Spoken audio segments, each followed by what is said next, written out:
Промените се нормални. Позициите, одговорноста, реториката, односот кон гласачите, природно е да има разлика кога партиите се на власт и кога се во опозиција. Значајно е да нема разлика во принципите.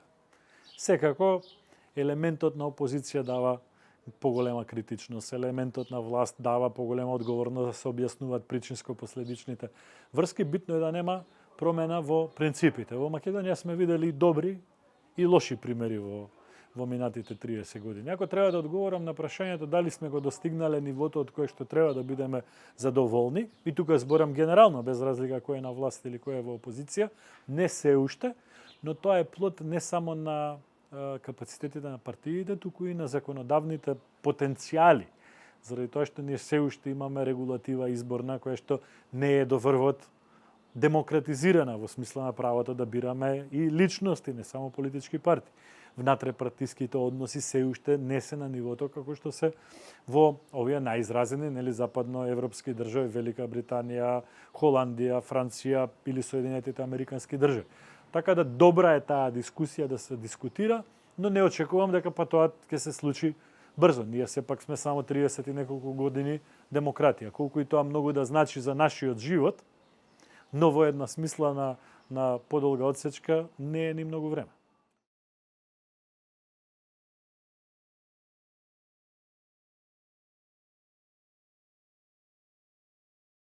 Веројатно повеќе првото, заради тоа што не гледаме компаративни анализи, но тука не се само политичките партии виновни, мислам дека целокупната јавна сфера, во која што припаѓаме сите на некој начин, што се појаваме и новинари, и политичари, и аналитичари, и експерти, и професори, и високообразовни институции, институти и така натака, не продуцираме содржина која што ќе биде некаква посериозна анализа, 5 годишна, 10 годишна, во било кој сегмент, бруто домашен производ, странски директни инвестиции, продукција на високо образован, во било која сфера, творештво во културата, така бројна театарски представи, било што. Не продуцираме таква дебата. Продуцираме дневна дебата која што предизвикува интерес на дневни теми. Анализираме дневни теми. Политичарите коментираат дневни теми. Одлуките веројатно се носат во таа динамика. Така да тука имаме сериозен проблем како општество, не само како политички партии. Може би медиумите се тие кои што треба повторно да вратат некаква тежина. Да, трчањето по дневни наслови, трчањето по кликови на порталите создава друга динамика, но се уште има солиден број на новинари кои што можат да изработат малце поквалитетна содржина, а со тоа и да ги принудат партиите на таа динамика. Значи не велам дека партиите не се одговорни, туку некој треба да ги однесе партиите на таа вода.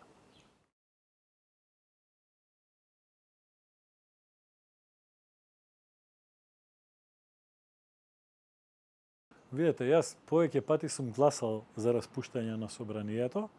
Мислам дека 5 пати или 4 пати како пратеник сум гласал да се распушти собрание во кој што јас сум бил член, и тоа сум го базирал на принципијална причина дека во момент кога ќе се стави таква одлука во собрание, би било себично да гласам против. Политичкиот контекст може би бил во полза на партијата од која што сум бил член, но имало ситуации кога сум гласал така и кога сум бил во опозиција. Последниот парламент во кој што бев. Од тие причини, ако веќе се наметне во општеството дебата за предвремени избори, мислам дека единствениот одговор кој што треба да го дадат сите партии, и тие што се на власт, и тие што се во опозиција, без разлика на рейтинзите, е да бидат за. Заради тоа што нема повисоко демократски принцип од тој да граѓаните одлучат. Дали треба брза динамика, односно чести избори, може би не.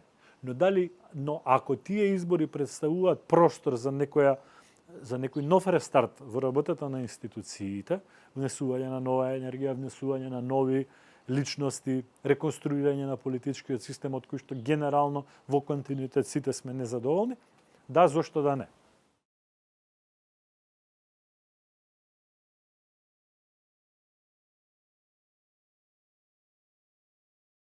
Зависи како ги гледаме работите. Луѓе кои што се од овој занает, веројатно ќе најдат на двете страни многу маани. Прашањето е дали можеме да дадеме еден оптимален одговор кој што ќе биде релативно објективен. Дали владата може повеќе? Да, може повеќе, комуникацијски. Дали опозицијата може повеќе? Одговорот бил да, опозицијата може многу повеќе.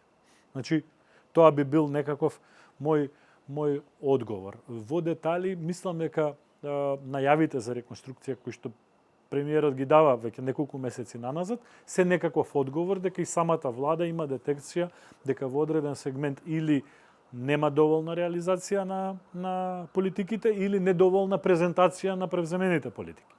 Во делот на опозицијата мислам дека не би било ништо ново јас да кажам, а тоа е сеопшт впечаток во државата, дека на оваа држава во овој момент и недостасува посилна опозиција. Кога велам посилна опозиција, не мислам само на бројките.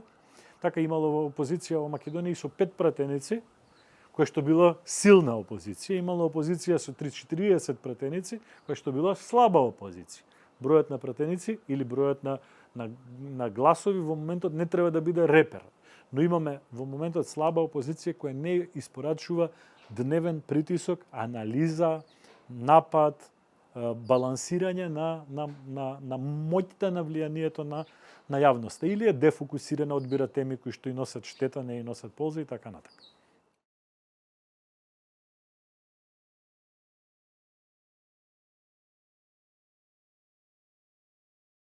Апсолутно сум бил во врвот на партијата многу долги години, сум бил пратеник и во опозиција и на власт. Природно е власта да создаде една резерва кон тековите, кон луѓето, кон нови лица и така натака. Битно е внатре во таа структура на власт, зборам во 20, 30, 50, 100 луѓе, кои што се некако врв на власта, да не се затвори просторот за разговор и за критика бар меѓу себе.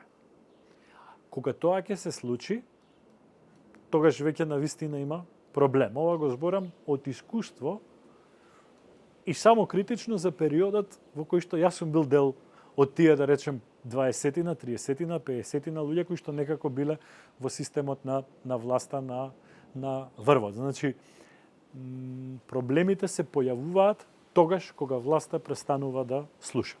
Да слуша внатре во себе и да слуша надвор од себе.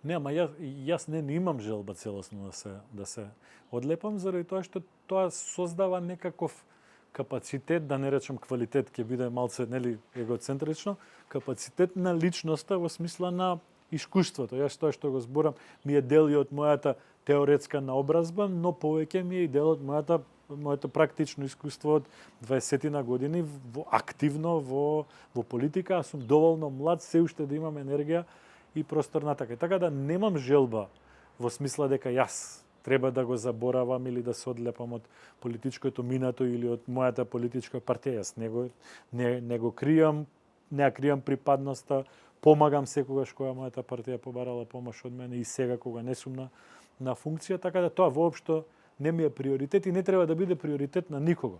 Без разлика дали е бизнисмен, дали е глумец, дали е новинар, дали работи во друг сегмент. Доколку има политичка афилијација, ќе бидеме демократско општество во моментот кога никој нема да има потреба да го крие тоа или да се труди да го негира.